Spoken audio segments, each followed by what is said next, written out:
పెళ్ళైనా పండగైనా వేడుక ఏదైనా పట్టుచీరల ప్రత్యేక వేదిక వారాహి సిల్క్స్.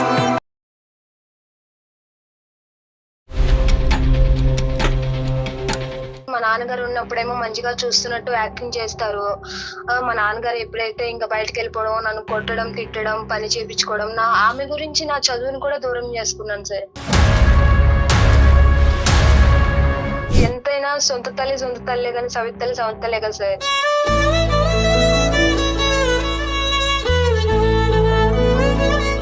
ఆస్తి కోసం సార్, మొత్తం ఆస్తి కోసం. నేనే నన్ను కూడా వదిలించుకుంటే అయిపోతుంది, ఆమె పని అన్ని విధులు చూస్తుంది. అంటే ఆల్రెడీ చూసారా, ఒక సంబంధాన్ని చూసారా? మొత్తం మాట్లాడేసుకున్నారు సార్. అసలు తను ఎట్లా ఉంటాడో ఏంటో నాకు అసలు ఇంతవరకు ఏం తెలియదు సార్. అట్లీస్ట్ నీకు సంబంధాలు చూస్తున్నావు అన్న మాట అన్నా చెప్పారమ్మా? ఏం చెప్పలేదు సార్. డైరెక్ట్ గా పెళ్లి చేయాలి, నన్ను వదిలించుకోవాలన్న విధిలో ఉన్నారు సార్. మా ఇంట్లో మా పెత్తనం మొత్తం మా పిన్ని. ఈ రోజుకైనా రేపైనా పెళ్లి చేసుకుని వేరే చోటకి వెళ్ళాలి కదమ్మా. మీ ఇంటి చుట్టూరునే ఒక సంబంధం వస్తుంది, మీ ఇంటి చుట్టూరు ఆ అబ్బాయిని పెళ్లి చేసుకోవటం ఎలా అవుతుంది? పొలాలు ఉన్నాయండి, ఒక 12 ఎకరాలు ఆస్తుంది. అవకాశం లేక ఇంకా నేనేంటంటే ఇంకా తను ఏదంటే అదే చేయాల్సి వచ్చింది. ఇంకా వాళ్ళ పిల్లితో తనకి ప్రాబ్లమ్స్ ఉన్నాయి అనుకుంటా సార్. అంటే అనుకుంటున్నాను అని అంటున్నారు, ఉన్నాయా లేవా? మీరు అదే ఇంట్లో ఉంటున్నారుగా. ఇంటి దాన్ని చేస్తే నేను కూడా తర్వాత కొంచెం వయసు అయిపోతుంది కదా సార్, అందుకని చెప్పి. మీ మనస్సాక్షికి తెలీదా ఎన్ని సందర్భాల్లో కృష్ణవేణి మీకు టాబ్లెట్లు ఇచ్చింది, ఎన్ని సందర్భాల్లో ఈ అమ్మాయి దగ్గరుండి మీకు అన్నం పెట్టింది, ఎన్ని సందర్భాల్లో మీకు ఆ క్లీనింగ్ అనేటటువంటి అంశాల్లో ఈ ఆడపిల్ల ముందుకు వచ్చింది, మీకు తెలీదా? కొద్దిగా మాట్లాడేటటువంటి మాటల్లో బాధ కనిపించినా కూడా దాంట్లో కూడా అడిగేటటువంటి అంశాల్లో కొద్దిగా ఇమ్మెచ్యూరిటీ కనిపిస్తుంది. అంటే తెలియనితనం. ఇమ్మెచ్యూరిటీ అంటే పిచ్చి కాదు.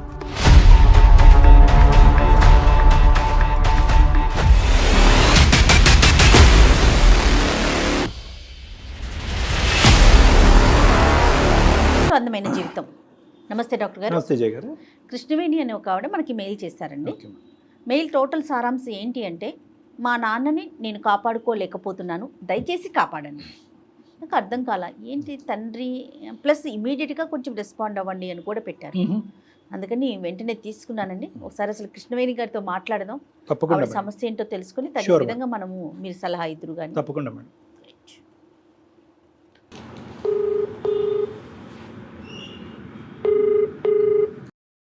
హలో హలో, నమస్తే అండి, కృష్ణవేణి గారా మాట్లాడేది? నేను జయానండి, సుమన్ టీవీ అందమైన జీవితం ప్రోగ్రామ్ నుంచి కాల్ చేస్తున్నాను. మెయిల్ చేసింది మీరే కదమ్మా? Thank you ma'am. నాతో పాటు డాక్టర్ కళ్యాణ్ చక్రవర్తి గారు ఉన్నారు. ఒక్కసారి మీ సమస్య ఏంటో వివరంగా చెప్పండి. నమస్తే సార్. నమస్తే అమ్మా. ఏంటమ్మా సమస్య? సార్ నా పేరు కృష్ణవేణి సార్. అమ్మా, నా ఏజ్ ఇప్పుడు 24 సార్. 24. 2 years ఉన్నప్పుడే మా అమ్మ చనిపోయారు సార్. నాకు 5 years వచ్చిన తర్వాత మా నాన్నగారు వేరే మా పిన్నిని చేసుకున్నారు సార్ పెళ్లి. ఓకే. ఇప్పటి నుంచి ప్రాబ్లమ్స్ అనేవి స్టార్ట్ అయిపోయాయి సార్. ఏంటమ్మా ప్రాబ్లమ్స్ అంటే ఏంటి? ఏం లేదు సార్, ఎప్పుడైనా సరే మా చెల్లిని మా తమ్ముడిని ఎలా చూసుకున్నాను కానీ నన్ను అసలు ఇంట్లో లెక్క చేయకపోవడం సార్.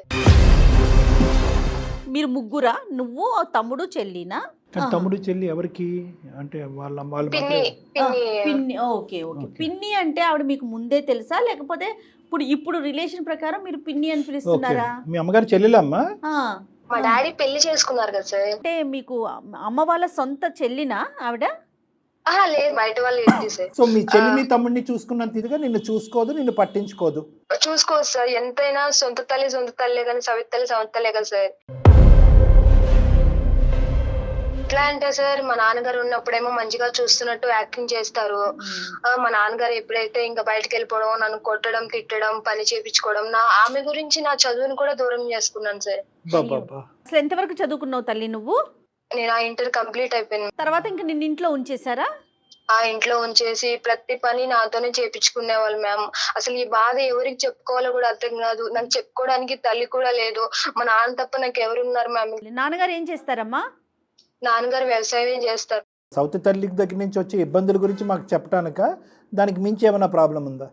అంటే మా పిన్ని గారు ఏంటంటే సార్, నాకు పెళ్లి చేసి పంపించాలని చెప్పి ఆమె నన్ను వదిలించుకోవాలని విధిలో ఉన్నారు సార్. ఇప్పుడు 24 years సంబంధాలు వదిలించుకోవటం అంటే ఏంటమ్మా? అంటే నీకు పెళ్లి చేస్తే ఆవిడకి వచ్చే లాభం ఏంటి? లాభం ఏంటంటే ఇంట్లో ఉన్న నేను పోతాను కదా సార్, ఎవరికో తెలియని మనిషికి చేసి నాకు పెళ్లి చేయాలని చూస్తున్నారు సార్. తనకేమో తెలుగు రాదు. అంటే ఆల్రెడీ చూసారా, ఒక సంబంధాన్ని చూసారా? సంబంధం చూసి అంతా మొత్తం మాట్లాడేసుకున్నారు సార్. అసలు తను ఎట్లా ఉంటాడో ఏంటో నాకు అసలు ఇంతవరకు ఏం తెలియదు సార్. పోనీ అట్లీస్ట్ నీకు సంబంధాలు చూస్తున్నావు అన్న మాట అన్నా చెప్పారమ్మా? ఏం చెప్పలేదు సార్. డైరెక్ట్ గా పెళ్లి చేయాలి, నన్ను వదిలించుకోవాలన్న విధిలో ఉన్నారు సార్. ఓకే, వదిలించుకోవాలన్నది ఏంటన్నది ఆలోచిద్దాం అమ్మా. కానీ ఇప్పుడు వచ్చినటువంటి వ్యక్తి ఎవరు? కర్ణాటక సార్, తను తెలుగు రాదు సార్. తెలుగు రాను. ఓకే. పోనీ ఉద్యోగం సద్యోగం ఏమైనా ఉందా అతనికి? ఉద్యోగం ఉంది కానీ తెలుగు రాదు సార్. నన్ను ఎట్లయినా సరే అక్కడ పంపించేసి మా నాన్నగారికి నన్ను దూరం చేయాలని చూస్తున్నారు సార్. మరి నాన్న ఏమంటారమ్మా? నాన్నగారు అయితే చేసుకోమ్మా, నువ్వు మంచిగా భవిష్యత్తు బాగుంటది కదా, మంచిగా జాబ్ చేస్తారని విధిలో చూస్తున్నారే గానీ మా నాన్నకి ఎవరు ఉంటున్నారు సార్ చెప్పండి. నన్ను ఎట్లయినా పెళ్లి చేసి పంపించేస్తే తర్వాత ఎవరు బాధపడతారు సార్? కరెక్టేనమ్మా, అది మాకైతే అర్థం అవుతుంది. అది మీ చిన్నప్పటి నుంచి తెలిసిన మీ నాన్నగారికి కూడా అది ఎందుకు అర్థం కాలేదంటే ఈవిడంటే కనుక సౌత్ ప్రేమ చూపెడుతుందని మనం అనుకోవచ్చు. మీ నాన్నగారి ఇబ్బంది ఏంటమ్మా? ఇప్పుడు అప్పుడే టైం అవ్వలేదు, ఇప్పుడు పెళ్లి అని ఇంటర్మీడియట్తో ఎందుకు ఆపేశారు నీ చదువు? నీకు ఇప్పుడు 24 అంటున్నావు, ఇంటర్మీడియట్తో చదువు ఎందుకు ఆపేశారు? నువ్వు చదవలేదా, వాళ్ళు ఆపేశారా? మా ఇంట్లో మా పెత్తనం మొత్తం మా పిన్ని చేసే. మా పిన్ని ఎలా చెప్తే ఇంకా అలానే సార్. ఇప్పుడు ఒకవేళ నేను మా పిన్ని గురించి ఏదైనా చెప్పినా సరే మా నాన్నకి మా పిన్నికి మళ్ళీ గొడవలేదు అని చెప్పి నాలో నేనే ఏడ్చుకుంటూ బాధపడి ఎవరికి చెప్పుకోవాలో కూడా అర్థం కాలేదు సార్. కదమ్మా, ఇప్పుడు నీ ప్రాబ్లం ఏంటమ్మా? అంటే ఆ భాష అనేటువంటి వ్యక్తిని పెళ్లి చేసుకోవటం నీ ప్రాబ్లమా, లేదంటే పెళ్లి అనే సబ్జెక్ట్కే నీకు ఇష్టం లేదా ప్రజెంట్? ఇప్పుడు నువ్వు రెడీగా లేవా? అస్సలు నేను మా నాన్న వదిలిపెట్టి నేను ఎక్కడికి వెళ్ళాను కదమ్మా. 24 ఇయర్స్, 26 ఇయర్స్ 27 కన్నా నువ్వు పెళ్లి చేసుకోవాలి కదా, అప్పుడైనా నాన్న వదలాలి కదా. చేసుకుంటాను సార్, పెళ్లి చేసుకుంటాను. కానీ ఏంటంటే నాకు దగ్గరలో ఉండి నాకు తను పని ఏది చేయకపోయినా నేను ఏదైనా పోషించుకుని మా నాన్న దగ్గర చూసుకుంటాను సార్. వాళ్ళు పిన్ని ఈ అమ్మాయిని వదిలించుకోవటానికి ఆవిడ ఒక ప్రయత్నం చేస్తుంది, ఈ అమ్మాయిని దూరం పెట్టడానికి ప్రయత్నం చేస్తుందని ఈ అమ్మాయి అంటుంది. ఇప్పుడు భాష అనేటువంటి ఒక వ్యక్తికి చేయాలని అనుకుంటుంది. ఈరోజు భాష అనేటటువంటిది ఎంతవరకు ప్రాబ్లము? ఏదో కామన్ భాష ఉంటుంది కదా, ఈ అమ్మాయి కొంత ఇంగ్లీష్, ఆ అబ్బాయి కొంత ఇంగ్లీష్, ఈ అమ్మాయి కొంత హిందీ, ఆ అబ్బాయి కొంత హిందీ. అది కాదు ఇక్కడ సబ్జెక్ట్. ఏంటంటే ఈ అమ్మాయి ప్రాబ్లము నాన్న దగ్గర నుంచి మా పిన్ని దూరం పంపించడానికి ట్రై చేస్తుంది అనేటటువంటిది. నేను అనేది ఏంటంటే ఈ రోజుకైనా రేపైనా పెళ్లి చేసుకుని వేరే చోటకి వెళ్ళాలి కదమ్మా. మీ ఇంటి చుట్టూరునే ఒక సంబంధం వస్తుంది, మీ ఇంటి చుట్టూరు అబ్బాయిని పెళ్లి చేసుకోవటం ఎలా అవుతుంది? అయినా కానీ మీరు అంత దగ్గరుండి మీ నాన్నగారిని కాపాడవలసినటువంటి అవసరం ఏంటి? మా నాన్న గురించే సార్. మా నాన్నకి కొంచెం హెల్త్ బాగోక ఉంటది సార్. 2 సార్లు పెరాలిసిస్ వచ్చింది సార్. మా పిన్ని అసలు పట్టించుకోదు. ఉన్నదంటే ఉన్నది సార్. ఇంకా మా నాన్న ఇంకెట్లయినా హెల్త్ మంచంలో పడి ఉన్నా కూడా చూడదు సార్ ఆమె. ఇప్పుడు నిన్ను సౌతి తల్లి సౌతి ప్రేమ అనేది కాకుండా నాన్న కూడా సరిగ్గా చూసుకోదు పిన్ని. చూసుకోదు సార్. ఓకే, కానీ ఇప్పటి వరకు నాన్నకి ఎవరు చూసుకున్నారా? మనం 2 సార్లు పెరాలిసిస్ వచ్చింది, నువ్వే చూసుకున్నావా? అమ్మ అసలు చూసుకోలేదా పిన్ని? నాన్నతో మాత్రం చూసుకోలేదు సార్ పిన్ని. ఏంటంటే ఉన్నది ఆస్తి కోసం సార్, మొత్తం ఆస్తి కోసం. నన్ను కూడా వదిలించుకుంటే అయిపోతుంది ఆమె పని అన్న విధిలో చూస్తుంది సార్. మరి తమ్ముడు చెల్లి ఎలా ఉంటారమ్మా నీతో గానీ నాన్నగారితో గానీ? పర్లేదు మ్యామ్, వాళ్ళు బాగానే ఉంటారు నాతో మ్యామ్. కానీ నా చదువు మొత్తం నా జీవితం పాడు చేసింది మా పిన్ని. ఇప్పుడు కాకుండా 27కి నేను పెళ్లి చేసుకున్నాక మా నాన్న చూసుకుని నేను పక్కన ఉండే వాళ్ళు కావాలని సార్ నా బాధ. మరి అలాంటప్పుడు నువ్వు రేపొద్దున పెళ్లి చేసుకుని నీ భర్త ముందుకు వచ్చి సరే మీ నాన్న కూడా మేమే చూసుకుంటాం అంటే కనుక మీ నాన్నని మీ దగ్గర తెచ్చుకోవచ్చు. కానీ మీ నాన్నతో పాటు వచ్చే మీ పిన్నిని కూడా మీతో పాటు తెచ్చుకోవాలి. మరి దానికి రెడీయా? సో ఇలాంటి రకరకాల చిక్కుముడి ప్రశ్నలు ఉంటాయమ్మా దీనికి. పిన్నితో పాటు పిల్లలు మొత్తం అంతా తీసుకురావాలి. టోటల్ ఫ్యామిలీని ఇక్కడ తీసుకొచ్చి పెట్టలేవుగమ్మా. అప్పుడు మళ్ళీ మీ ఇల్లు కూడా ఆ ఇల్లే అవుతుంది, ఏం పెద్ద తేడా ఉండదు. సో కాబట్టి నేను అనేది ఏంటంటేనమ్మా, నువ్వు చిన్నపిల్లవి, కొద్దిగా మాట్లాడేటటువంటి మాటల్లో బాధ కనిపించినా కూడా దాంట్లో కూడా అడిగేటటువంటి అంశాల్లో కొద్దిగా ఇమ్మెచ్యూరిటీ కనిపిస్తుంది. అంటే తెలియనితనం. ఇమ్మెచ్యూరిటీ అంటే పిచ్చి కాదు, తెలియనితనం కనిపిస్తుంది. కాబట్టి నీ బాధను మేము అర్థం చేసుకుని అందుగురించే మేడం వెంటనే నాకు ఇది ఇంపార్టెంట్ ఈమెయిల్ అన్నట్టుగా నాతో మాట్లాడారు.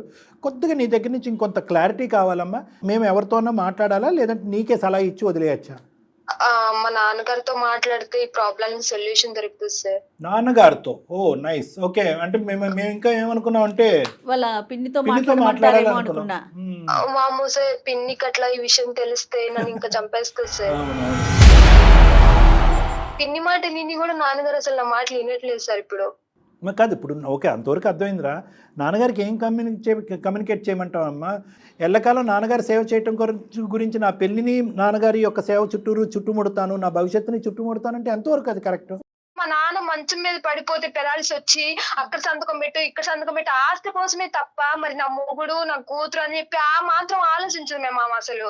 ఎవరికి చెప్దామన్నా ఏం చేద్దామన్నా మళ్ళీ నా వల్ల వాళ్ళిద్దరికి గొడవ అయిపోద్దేమో, మళ్ళీ మా నాన్న మీదకి ఎక్కడికి వస్తుందేమో, అసలుకే మంచం మీద ఉన్నారు పెరాలిసి వచ్చి బాధపడుతున్నారు కూడా ఏ మాత్రం కనుక అసలు ఆడదాని విషయమే మర్చిపోయింది మ్యామ్ అసలు.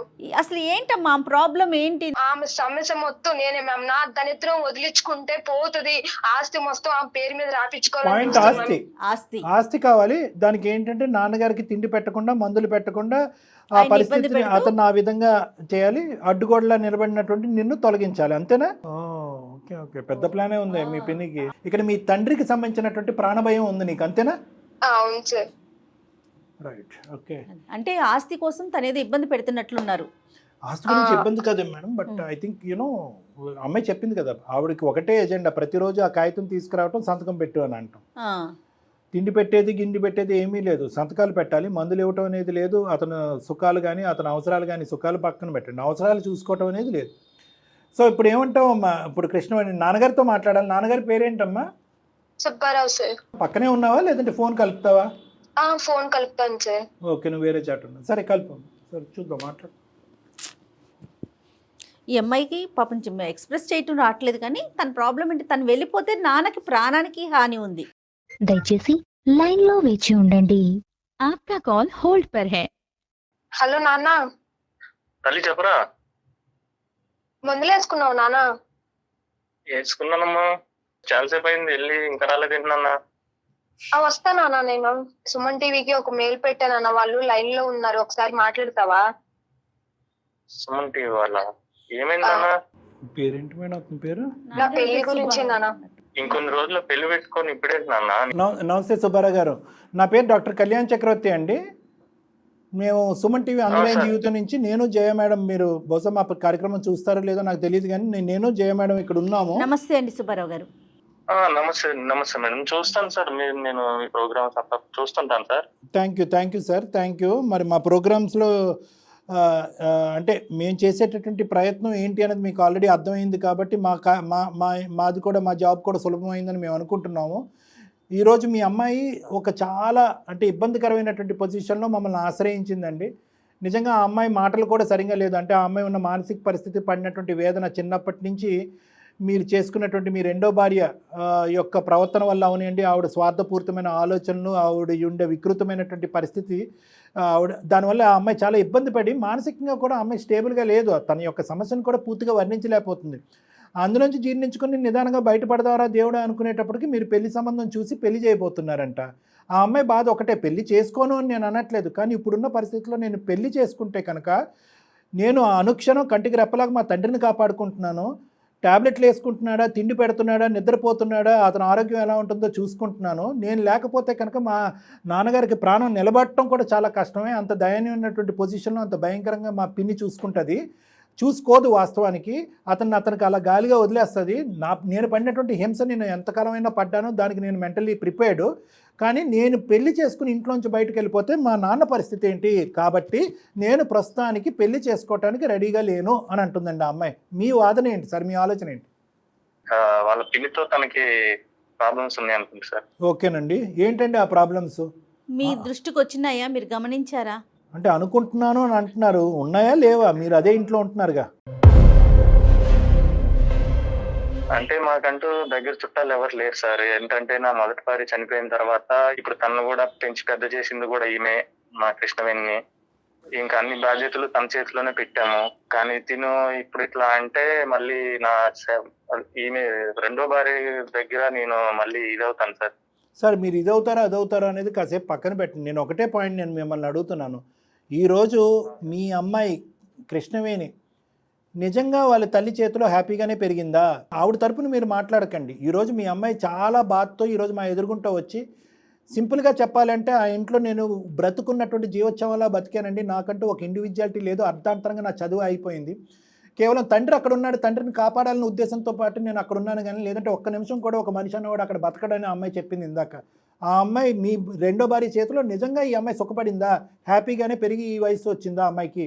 సొంత బిడ్డలా చూసుకోకపోయినా ముగ్గురు పిల్లల్లో ఒకలాగే చూసుకుంది సార్. కాకపోతే మీకు తెలియదు ఏముంది, సమాజంలో బయట ఇప్పుడు ఎలా ఉందంటే ఎంత పెంచిన బిడ్డ అయినా సరే సొంత బిడ్డతో సమానం కాదు కదా, అలా చూసుకోలేకపోయింది అనమాట. దానికి నేను బాధపడ్డాను చాలా సార్లు. మీతో ఎలా ఉంటుందండి ఆవిడ? ఎంతైనా సరే రెండో పెళ్లి చేశారని చెప్పి నన్ను ఇచ్చి ఇవి పెళ్లి ఉన్నాయండి చేస్తున్నది ఇంకా ఆవిడకి? కూడా. పేపర్ మీద పద్దాక సంతకం పెట్టమంటుందంట. అసలు ఏంటా పేపర్లు, ఈ సంతకాల గోల్ ఏంటండి? పొలాలు ఉన్నాయండి, ఒక 12 ఎకరాలు ఆస్తుంది. ఓకే, అంటే మీరు పెరాలసిస్ అయ్యి మంచాన పడ్డారు కాబట్టి ఎలా ఉంటుందో మీ ఆయుష్ అనేది అర్థం కానటువంటి పరిస్థితిలో ఆవిడ చాలా ముందు జాగ్రత్తలు తీసేసుకుంటుంది. ఏమంటే సింపుల్గా సార్ మీరు చాలా చక్కగా కవరప్ చేస్తున్నారు. ఇంకా నేను ఎన్ని సంవత్సరాలు ఉంటాను ఏంటనేది తెలియదు కదా సార్, అందుకని చెప్పి ఇక తను కంగారు పడుతున్నట్టుంది. కాకపోతే పిల్లల గురించి బాగా నాకంటే cover up ఎక్కువ ఆలోచిస్తారు సార్ ఆమె. ఏమండి సుబ్బారావు గారు, మనలో మన మాట ఈరోజు మీకు తెలీదా, మీ మనస్సాక్షికి తెలీదా ఎన్ని సందర్భాల్లో కృష్ణవేణి మీకు టాబ్లెట్లు ఇచ్చింది, ఎన్ని సందర్భాల్లో ఈ అమ్మాయి దగ్గరుండి మీకు అన్నం పెట్టింది, ఎన్ని సందర్భాల్లో మీకు ఆ క్లీనింగ్ అనేటటువంటి అంశాల్లో ఈ ఆడపిల్ల ముందుకు వచ్చింది, మీకు తెలీదా? ఇంటి దాన్ని చేస్తే నేను కూడా తర్వాత అదే కొంచెం వయసు అయిపోతుంది కదా సార్, అందుకని చెప్పి. ఏమండి అంతవరకు కరెక్టే, ఆవిడ ఆలోచించడం కరెక్టే. మేము అనేటటువంటిది ఏంటంటే ఆవిడ ఆలోచన వెనకాతల దురుద్దేశం లేదా అనేది నెంబర్ 1 ఒకటి అడుగుతున్నాము. ఈ అమ్మాయి ఎప్పుడు కూడా మధ్యలో ఉంటుంది అనేటటువంటి అంశంతో ఈవిడ దూరం చేయాలనే దురుద్దేశం లేదా, ఈ అమ్మాయిని దూరం పెడితే కనుక ఆస్తి కాగితాల మీద తొందరగా సంతకం పెట్టించవచ్చు అనే దురుద్దేశం లేదా? ఉన్నది ఉన్నట్టుగా చెప్పండి మాకు. అసలు ఇంట్లో ఏం జరుగుతుంది, మీరు పెళ్ళి అయినప్పటి నుంచి ఇప్పటి వరకు మీ పరిస్థితి ఏంటి, మీ అమ్మాయి పరిస్థితి ఏంటి అనేది ఉన్నది ఉన్నట్టుగా చెప్పండి, కవర్ చేయకండి మీరు ప్లీజ్. ఆస్తి మీద అయితే తనకి ఆశ ఉంది. దాని గురించి నేను చాలా సార్లు గమనించింది ఏంటంటే ఇంకా నాకు కూడా వయసు అయిపోతుంది సార్. Right sir. మంచాన పడ్డాను, ఇంకా నా పనులే నేను చేసుకోలేను. రేపన్న రోజు నాకంటూ ఇప్పుడు పిల్లల్ని దాటిచ్చేసి వాళ్ళందరినీ ఒక ఇంట్లో చేసేసిన తర్వాత నన్ను చూసుకోవాల్సింది ఇంకా నాకన్నీ మంచి చెడు చేయాల్సింది ఆమె కదా సార్. అవునవును, మీకు ఇంకో చాయిస్ లేదు. అవకాశం లేక ఇంకా నేనేంటంటే ఇంకా తను ఏదంటే అదే చేయాల్సి వచ్చింది. ఇంకా చెప్పాల్సింది ఏం లేదు సార్. అది మీ అమ్మాయి మీ కన్నబిడ్డ ఈరోజు ఎంత కాంప్రమైజ్ అవుతూ అటువంటి వాతావరణంలో పెరిగి పెద్ద అయిందో చెప్పండి. ఆ బాధను ఒక తండ్రిగా మీరు కాకపోతే ఎవరు అర్థం చేసుకుంటారు? ఆ మాట మీ నోట్లోంచి రావట్లేదే. నా పరిస్థితుల్ని నేను ఇంకా ఆమెకి లొంగిపోవాల్సి వచ్చి కొన్ని విషయాల్లో తనకి నేను అన్యాయం చేశాను సార్. దానికి నేను ఒప్పుకుంటాను సార్. అంతా అయిపోయింది, ఆఖరికి వచ్చేసింది సార్ నా పరిస్థితి. ఆల్రెడీ మంచాన పడ్డాను నేను. ఇప్పుడు ఈ ప్రోగ్రామ్ కి వచ్చి మళ్ళీ తను ఇంకా ఇంతకు మించి ఇంకా రోడ్డు మీదకి రాదలుచుకోవట్లేదు సార్. నేను దీన్ని ఇక్కడి నుంచి ఇక్కడికి మీరే ఏదో ఒకటి నాకు పరిష్కారం చెప్తే. సార్ మాకు అర్థమైపోయింది సార్. సింపుల్ గా చెప్పాలి అంటే సుబ్బారావు గారు నాకు తనకి ఒక పరిష్కారం చూపించండి సార్. తప్పకుండా. మీరు వయసు రీత్యా అవనండి, ఆరోగ్య రీత్యా అవనండి, మీరు చాలా కాంప్రమైజ్డ్ సిచ్యువేషన్ లో ఉన్నారన్నది మాకు అర్థమైపోయింది. ఈ రోజు భార్య చేసేటటువంటి పనులు మీకు నచ్చకపోయినా కూడా అది కవర్ చేసుకుని జీవనయానం ముందు కొనసాగించడం తప్ప ఇంకో దారి దిక్కు లేదు అనేది మాకు అర్థమైపోయిందండి. మీ సెక్యూరిటీని మీరు కాపాడుకోవటం గురించి ఒక ఆడపిల్ల యొక్క ఆలోచన, కోరికలు, భవిష్యత్తును కూడా అణగదొక్కేస్తున్నారు అనేటటువంటిది ఒక తండ్రిగా మీకు అర్థం కావట్లేదు. ఓకే, ఈరోజు ఆ అమ్మాయి మా దగ్గరికి వచ్చి ఏమంది అంటే కనుక నా భవిష్యత్తు ఎలాగా శూన్యం, నా పెళ్లి గిల్లి అనే తర్వాత సంగతి చూద్దాం, చదువు కాస్త అటకెక్కింది, తండ్రిని కాపాడుకోవటం గురించి నేను మీ దగ్గరకు వచ్చాను, సుమన్ టీవీ వరకు వచ్చాను అని ఆ అమ్మాయి చెప్పుకునేటటువంటి ఆడపిల్ల గురించి ఒక తండ్రి మాట్లాడేది ఏంటంటే కనుక ఈరోజు అంటే మిమ్మల్ని ఖండించట్లేదండి, మీ యొక్క పరిస్థితి అలా ఉంది. మీరు పారాలసిస్తో 2 సార్లు పారాలసిస్ వచ్చి మంచాన పడ్డారు కాబట్టి ఆవిడ కంప్లీట్గా ఇక్కడ తోలుబొమ్మ ఆట ఆడుతుంది ఆవిడ. మీరు అనలేరు.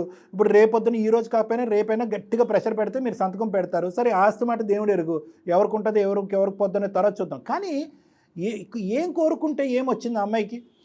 సొంత కన్న తల్లి లేదు కళ్ళెదురుగుంట, సౌతి తల్లి ఏమో వచ్చి పిచ్చిగా పెంచింది ఇప్పుడు వరకు. పారిపోదాం అంటే కనుక తండ్రికి 2 సార్లు పారాలసిస్ వచ్చి మంచాన పడినటువంటి తండ్రిని ఒక తల్లి పాత్రలో పోషిస్తూ, మీ కూతురు మీకు ఒక తల్లి పాత్రలో పోషిస్తూ ఇలాగ కంటికి రెప్పలా కాపాడుకుంటూ, అనుక్షణం మిమ్మల్ని చూసుకుంటూ కాపాడుకుంటూ, తిండి పెట్టుకుంటూ, నిద్ర మాత్రలు ఇచ్చుకుంటూ మిమ్మల్ని కాపాడుకుంటూ వచ్చింది. పోనీ ఆ అమ్మాయి జీవితంలో ఏకైక కోరిక ఏదన్నా ఉంటే కనుక ఒక ఆడపిల్ల జీవితంలో తల్లిదండ్రులు కోరుకున్నటువంటి వాళ్ళుగా రావాలి అనేది ఒకటి, మంచి వాళ్ళుగా ఉండాలనుకుంటుంది. Rest of the life partner ఎవడైతే లైఫ్ పార్ట్నర్ జీవిత భాగస్వామి ఉంటుందో వాడు కరెక్ట్ అయినటువంటి ఉండాలనేటటువంటి భూప్రపంచంగా ఉండే ప్రతి ఆడపిల్ల కోరుకునేటటువంటి ఒక కోరిక అండి. అది ప్రసాదిస్తున్నారా మీరు ఈరోజు? లేదు. పెళ్ళి అయిపోవాలి, ఇంట్లోంచి వెళ్ళిపోవాలి, పెళ్ళి అయిపోతే ఏదైతే మీకు ఇష్టం లేదు, మీ మనస్సాక్షికి కూడా తెలుసు. మీరు ఈరోజు మాట్లాడేటటువంటి మాట, మీరు తీసుకునేటటువంటి నిర్ణయంలో చాలా వరకు ఇన్ఫ్లుయెన్స్ ఉంది, ప్రెషర్ ఉంది. ఒక భాష రాదు ఏమీ రానటువంటి వేరే రాష్ట్రం వ్యక్తిని అర్జెంటుగా పెళ్లి చేస్తున్నారు. అది కూడా మీ ఆడపిల్ల యొక్క అభిప్రాయం 10% కూడా తెలుసుకోకుండా. మరి ఇది ఎంతవరకు న్యాయం సుబ్బారావు గారు? అసలు ఏం లేదు సార్. అది తప్పండి, మీరు అలా అనకూడదు. ఇన్సెక్యూరిటీస్, అభద్రత ఉండొచ్చండి, కాంప్రమైజ్ అవ్వచ్చు, కానీ ఈ స్థాయి వరకు కాంప్రమైజ్ అయిపోయి నువ్వు ఏమంటే అదే అని చెప్పి మీ కన్న కూతురు యొక్క ఆశ, కోరిక, ఆలోచన కూడా అసలు పరిగణలోకి తీసుకోలేదు మీరు. కాదండి, మీకు సమాజంలో చెడ్డ పేరు రాకూడదు, మీరు అంటే మీరు హ్యాపీగా ఉండాలి, కానీ పక్కన పిల్ల సఫర్ అయిపోవట్లేదండి. ఎవరికి చెప్పుకుంటుంది అడిగారా ఎప్పుడు ఓపికగా కూర్చుని మీ ఆడపిల్లని ఎప్పుడు అడిగారా, నాన్న నీ మనసులో ఏం కోరిక ఉంది, నీ భవిష్యత్తు గురించి ఏం ఆలోచన ఉంది, నీ గోల్స్ ఏంటి, నీకు ఎటువంటి భర్త కావాలి, చదువుకోవాలనుకుంటున్నావా, ఉద్యోగం చేసుకోవాలనుకుంటున్నావా, ఏ వయసులో నువ్వు పెళ్లి చేసుకోవాలనుకుంటున్నావు అనేటటువంటి ఓపెన్ మైండెడ్గా, ఓపెన్ హార్టెడ్గా మాట్లాడితే అసలు మేమెందుకండి ఈరోజు ఇక్కడ కూర్చొని మాట్లాడవలసిన అవసరం? మీరు వన్ వే ట్రాఫిక్లో వెళ్ళిపోయారు అంతే. మా భార్య అనుకుంటుంది కాబట్టి నేను అది చేయాలి, మా భార్య అనుకుంటుంది కాబట్టి చదువు ఆపించాలి, మా భార్య అనుకుంటుంది కాబట్టి పెళ్లి చేయాలి, మా భార్య చూసినటువంటి సంబంధమే చేయాలి, నేను పెళ్లి గిల్లి అనేటటువంటి ఆలోచన ఉండకూడదు అని చెప్పి కంప్లీట్గా నీ కూతురు జుట్టు తీసుకెళ్ళి మీ ఆవిడ చేతిలో పెట్టావు. తప్పండి, తప్పున్నారా? ఇది చాలా లేకపోయింది సార్. నాకు ఈ రోజు మీ అమ్మాయి ఒకే ఒక ఆఖరి కోరికగా ఒక మాట మాట్లాడింది, నా తండ్రితో పాటు నాకు ఉండనివ్వండి కొంతకాలం, మా తండ్రి ఆరోగ్యం అనేటటువంటి కుదురు పడిన తర్వాత, నేను మానసికంగా రెడీ అయిన తర్వాత ఒక సంబంధం చూడమనండి, నాకు నచ్చినటువంటి సంబంధం అయితే నేను చేసుకుంటాను అని అంది. దీనికి మీరు అంగీకరిస్తారా, అంగీకరించారు? అదొక్కటి చెప్పండి. తన సంతోషమే మా సంతోషం సార్, ఇంకేం చేస్తాం సార్? ఏం చేస్తామనే మాట అనకూడదు సార్. మీరు ఇంకా కూడా తన సంతోషం మా సంతోషం కాదు, మీ సంతోషం. మీరు రియలైజ్ అయ్యారా లేదా? మీరు ఇప్పటి వరకు ఆ అమ్మాయి ఎటువంటి వాతావరణంలో పెరిగింది అనే అంశాన్ని మీరు రియలైజ్ అయ్యి బాధపడుతున్నారా లేదా? నెంబర్ 1. ఓకే, అది మీరు ఓకే అని అనుకుంటే కనుక నేనేమీ చేయలేను. కానీ ఈరోజు ఆ అమ్మాయికి నచ్చినటువంటి వాతావరణంలో మీరుగా సొంతంగా డిసైడ్ చేసినటువంటి ఒక జీవిత భాగస్వామ్యంతో పాటు మళ్ళీ ఇంకో ప్రపంచంలో, ఒక తెలియని ప్రపంచంలో గుడ్డిగా తోసేస్తున్నారు. అట్లీస్ట్ ఈ కాన్షియస్నెస్ ఉందా సార్ మీకు? మీరు చెప్తే ఓకేనండి, ఆ అమ్మాయి సంతోషమే మా సంతోషం. ఫస్ట్ రియలైజ్ అవ్వండి, మనసుతో ఆలోచించండి ఈరోజు మీ కూతురు పడేటటువంటి బాధని. ఇంతకు మించి నేనేం చెప్పలేనండి. తల్లిదండ్రుల యొక్క ప్రేమ కొని తెచ్చేటటువంటిది ప్రేమ కాదు. నానా నేను మాత్రం ఇప్పుడు పెళ్లి చేసుకున్నాను. నీతో మాట్లాడతానమ్మా, అప్పటికి కాకపోతే సార్ తో కూడా చెప్పిద్దాం. ఏముంది, నువ్వైతే ఇంటికి రా. దగ్గర ఉండి చూసుకునే వాటిని సంబంధం చేసుకుంటానా? సరే అమ్మా, చేద్దాము, ఏదో ఒకటి చేస్తానమ్మా. నేను ఫస్ట్ అయితే నువ్వు రా అమ్మా. ఒక స్త్రీ పక్కన లేకపోతే ఏదైతే నా అవిటితనం ఉందో, నాకు సేవ చేసే వాళ్ళు ఎవరు లేరు అనే కేవలం ఆ అభద్రత వల్ల ఈరోజు మీ కూతురు ఒక అంధకారంలోకి వెళ్ళిపోతుందన్న ఆలోచన కూడా, ప్రేమ ఉన్నా కూడా ఆ ఆలోచన నుంచి మీరు బయటకు వెళ్ళిపోయారు. ఇప్పటికైనా మీరు రియలైజ్ అయ్యారని అనుకున్నాను. నా తరపున ఒకే విజ్ఞప్తి, ఈరోజు పిన్నిని ఒప్పిద్దాం, సార్ చేత పిన్నితో మాట్లాడిపిద్దాం, ఇవన్నీ కాదు సార్. కమాన్, మీరు నా దగ్గరకు వస్తే ఆవిడతో మాట్లాడతాను. ఆవిడ పరాశక్తి, ఆవిడ ఎక్కడ లొంగుతుంది, అవుతుందా, జరిగేదా? ఈ ఒక్క అంశంలో ఇప్పటి వరకు సై అంటే సై, తై అంటే తై అన్నారు. ఇప్పుడు వరకు ఆవిడ నడిచిన నడకలో మీరు నడిచారు. ఈ ప్రోగ్రామ్ సాక్షిగా ఒకే ఒకటి నేను ఒక మాట మీకు రిక్వెస్ట్ చేసుకుంటున్నాను. ఈ ఒక్క అంశంలో కృష్ణవేణి తరపున నిలబడండి. మీరు నిలబడతాను సార్. నా కూతురు భవిష్యత్తు నాకు ముఖ్యం sir. Thank you so much. Krishnaveni, నాన్నగారి దగ్గరికి వెళ్ళమ్మా, ఒకసారి వెళ్ళి ఇద్దరు కూర్చుని మాట్లాడుకోండి. ఏ విధంగా పిన్నిని ఒప్పించాలనేది, ఒప్పుకోనటువంటి పక్షంలో ఏ విధంగా చేయాలన్నది కూడా నాన్నగారు పెద్దరికం తీసుకుని ఆలోచిస్తారు. ఇప్పుడే ఆదరాబాదరగా నీ పెళ్ళి అయితే మాత్రం జరగదనేది మాకు అందరికీ అర్థమైంది. Don't worry. Thank you so much sir. Right, ఓకేనమ్మా, ఆల్ ది బెస్ట్ అమ్మా. పాపకి మెచ్యూరిటీ లేదు, కాస్త తన బాధని ఎక్స్ప్రెస్ చేయలేకపోతుంది. మేబీ ఆయనేమో మీరు అన్నట్లుగా కీలు బొమ్మగా మారిపోయాడు. పాపం ఆయన ఏం చేయలేకపోతున్నాడు. మీరు ఇంత చెప్పినా కూడా మళ్ళీ పిన్నితో ఒప్పిద్దామంటే ఎట్లాగా డాక్టర్ గారు? ఏదైనా అవకాశం ఉంటే ఒకసారి మీ దగ్గరికి పంపిస్తానండి. వాళ్ళు ఇంట్రెస్ట్ చూపిస్తే గనక ఒకసారి మాట్లాడదాం. Sure madam. రైట్ డాక్టర్ గారు, నమస్తే. నమస్తే మేడం.